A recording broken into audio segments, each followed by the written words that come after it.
in the UK, we used to have...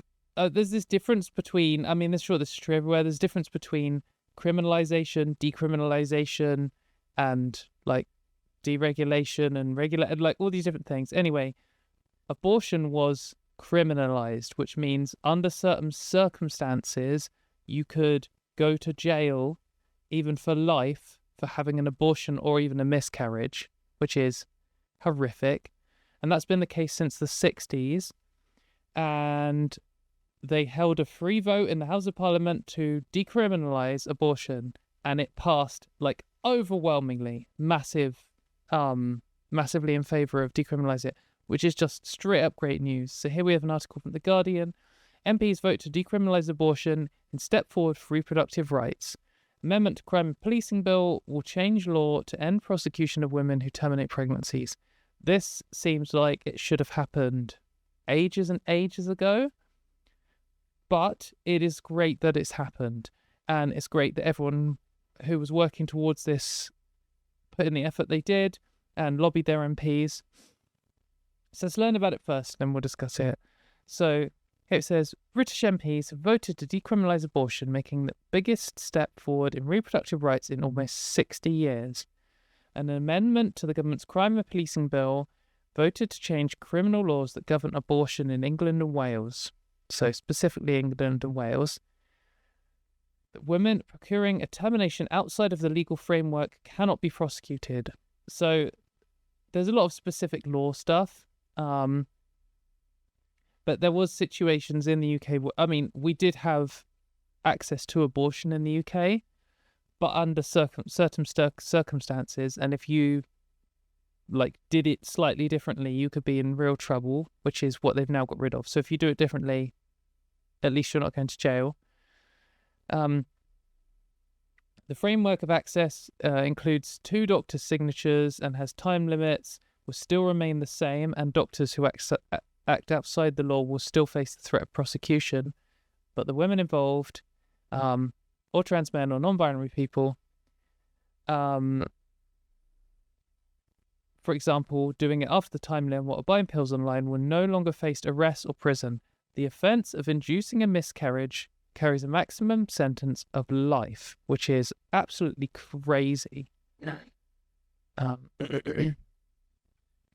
And yeah, I mean, they've got some examples here. 2022, there was a prosecution that had been brought against a 25-year-old mother who had been reported to the police when the clinician found pills in her body believed to be abortion medication, even though her baby survived. And in 2023, so really recently, it's not like random laws that haven't been, used in years that we're just removing something. A lady here was sentenced to 28 months in prison for terminating a pregnancy between 32 and 34 weeks. She got pills supplied in good faith after remote consultation. So, yeah, her sentence was reduced and suspended, but still, like, getting 28 months for having an abortion is just disgraceful. So this is great that this has passed. It was a very decisive vote. So here we have 379 votes yes to decriminalise and 137 votes no to decriminalise. So that's 2-to-1, 3-to-1 kind of ratio, which is pretty incredible. So I'm pleased that some good things can still happen in the UK. Yeah, let's carry on talking about this part before I talk about me, because it's not really relevant to me. I'm never going to have an abortion. But I feel very strongly about this. And anyway, I got some things to say. But this article has a list of all of the MPs and what they voted. So the I's, like some archaic English, British English framing, this is the people who voted to decriminalise, basically. There's obviously a lot of people here. Obviously, as soon as we got a list of all the politicians, I wanted to know what all of the gender critical politicians voted, because they spend a lot of time talking about women's rights when they're specifically trying to use that phrase as a cover for attacking trans people. But then when actual women's rights come up, like, could this be a clearer example of women's rights in general? Usually they don't give a fuck. So let's do a little search. The first one I wanted to look up was Wes Streeting. So which column is he in? No vote recorded. Didn't seem to care enough. Like, he'll go out of his way to take away healthcare from children, but he doesn't really care whether someone's going to prison for having an abortion or not. At least he didn't vote against it. Who else? Rosie Duffield. What column is she in? She also didn't vote. Rosie Duffield is constantly promoted in the British press as being a feminist and a women's rights activist and someone who just cares about women and who goes out of her way to do things for women and stuff. She couldn't even be bothered to vote in like a historic moment in UK politics of decriminalising like people having abortions going to prison, because she doesn't care. She doesn't really care. Nigel Farage didn't vote, but I'm kind of surprised he didn't vote against it, but then he's quite lazy, so perhaps he doesn't vote in anything. One person that was pointed out was by Jess here, was Rebecca Paul, who is, so in the structure of all what's going on in the UK at the moment, we have a Women's Inequalities Committee, which one of the most recent things they did was question the EHRC about its attempts to ban trans people from public. And as Jess notes here, Rebecca Paul, who is one of the anti-trans voices on the Women's Committee, spent a lot of time opposing trans rights in the name of women's rights. However, let's just have a look and see where Rebecca Paul voted. Rebecca Paul voted no. So she voted to keep abortion criminalised, meaning people could go to prison for having an abortion, and claims to be doing things in the name of women's rights. Complete nonsense. Of course, she's not the only gender-critical voice who's suddenly opposing these things. We've got Dr. Stock, very famously, not a politician, of course, but one of the more high-profile gender-critical voices who's constantly pushed forwards as a feminist and a defender of women. So here she is agreeing with Miriam Cates, who is like a far-right politician, saying, next week MPs will vote on extreme proposals that will allow abortion up to birth in Britain. Like, this is how they try and frame it, whereas actually they're just making it so you don't go to prison for having an abortion outside of the current regulations. And then, of course, Dr. Stock is agreeing with that. I think a lot of women are uncomfortable with this extreme proposal, but don't want to say so for fear of drawing the eye of a small number of feminists. They're trying the exact same strategies. A small number, like, of people who are wild, crazy extremists who just disagree with common sense, are quite fanatical about the abortion issue. I have no doubt that my posting this will do the same, but I don't care. Just for the record, I think this is very wrong. Of course you do. You're a gender-critical person. You're just a conservative. That is it. You're a conservative who happens to be a woman, and therefore the British press is like, defender of women's rights, female feminist, or a hero. Just like when all of the British press called Donald Trump a feminist hero for banning trans people from sport, but didn't mention that he's also a rapist. And, like, obviously anti-women's rights in every other single way. Another one is Susanna Rustin, who writes for The Guardian, one of the gender criticals who constantly writes garbage articles at The Guardian. She says, I thought I supported abortion decriminalisation as proposed by amendments, but hadn't considered women being exposed to new risk of coerced late abortions at home. like they're just trying the same thing again.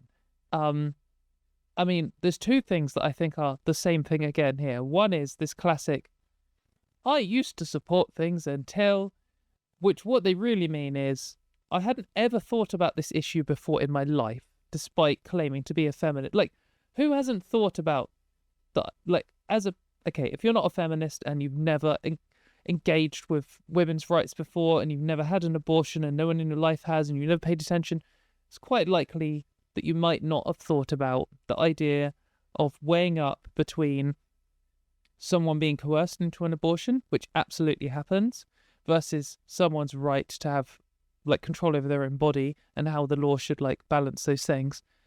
That's like a core major issue in discussions about abortion. How have you not thought of this before if you're a feminist? But if you're not a feminist, then maybe you haven't, and maybe that's why she hasn't thought of it before. And like, it just completely crazy. Of course, agreed by Dr. Stock here.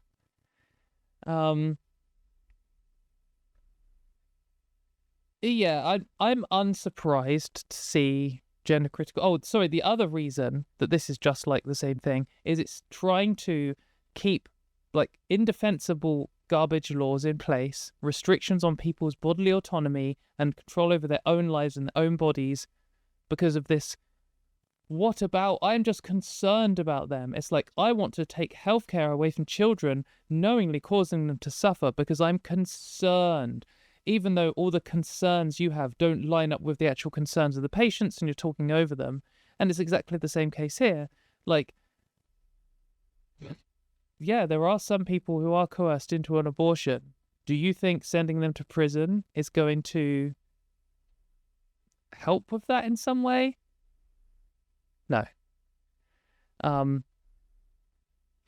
But I don't, like...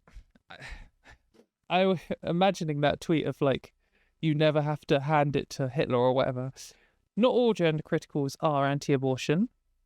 There are some gender criticals who have some kind of radical feminist background to some degree, where they've just completely lost their minds on trans rights. I mean, that's where the term TERF comes from. Tonia Antoniazzi, sorry if I got your name wrong, but I'm not really that sorry. She doesn't, so she proposed this amendment, but she is of course gender critical to some degree. So I think there's probably a correlation. I mean, there's definitely a correlation between opposing abortion and opposing trans rights. And it's not just a blind correlation. It is they both have the same cause. A lot of people want to have control over people's bodies. They think that men and women have strict gender roles and women are just there to fire out babies and that's it.